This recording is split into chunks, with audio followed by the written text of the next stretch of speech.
This video will show you where the idea of right and wrong comes from, and why atheism can't. Whenever someone declares someone's done something wrong, they're communicating they believe there's a moral law, and that the perpetrator of the offense broke said moral law. Hence, what they did was wrong. But moral laws must have an origin, a moral lawmaker.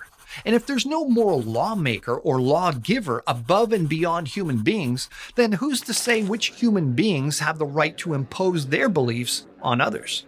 In fact, the mantra often heard in modern society is that people should have the right to decide right and wrong for themselves. But that's clearly not tenable in societies where human beings with different opinions must live in harmony with one another. Some moral relativists declare that each separate country or society is responsible for determining right and wrong for their own people. But in that case, to use an extreme example, weren't the, we'll just say the bad guys in World War II Germany, weren't they right for butchering 7 million Jewish people? This was the way the bad guys argued during the Nuremberg trials. They declared that in their country's society, it was officially legal for people of a certain ethnicity to be killed, making such actions lawful and therefore not immoral. However, the argument offered by the Allies was the claim of the existence of a higher moral law, declaring the destruction of innocent people unlawful and immoral under any circumstances. In fact, they argued in accordance with an absolute moral law that transcends individual human reasoning or determination. So, where then do human rights and worth come from? Well, a story I heard years ago will make the point. A couple in England discovered a vase in a thrift store and purchased it for a mere 10 British pounds. The husband thought the piece of junk was a waste of money, but like many husbands, decided against protesting his wife's wishes too strenuously. He often made negative remarks about it until one day they happened upon a television program featuring antiques, showcasing a vase remarkably similar to theirs, which sold for over £100,000. To their delight, appraisers determined their modest thrift store acquisition was very valuable indeed, and they managed to sell it for over £130,000. Now, the question we could ask is this: what changed the husband's mind from thinking it was a frivolous throwaway item to embracing it as the best decision his wife had ever made? What was the difference in the perceived value as virtually worthless or practically priceless?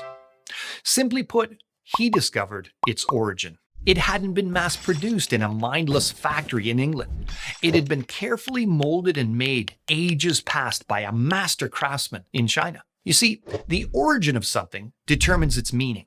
Its meaning determines its value, and its value determines what you should do with it. Similarly, if human beings are just the result of mindless evolutionary forces originating in some primordial swamp with no purpose or meaning behind our existence, then we have no inherent absolute value and also no absolute rights. However, the realization that God created man as revealed in Genesis has profound transcendent, lawful, moral, and practical ethical implications. This was what the Allies argued against the bad guys from World War II, the existence of God's moral law. Ultimately, human beings have inherent value and worth because of their incredible creator, Jesus Christ.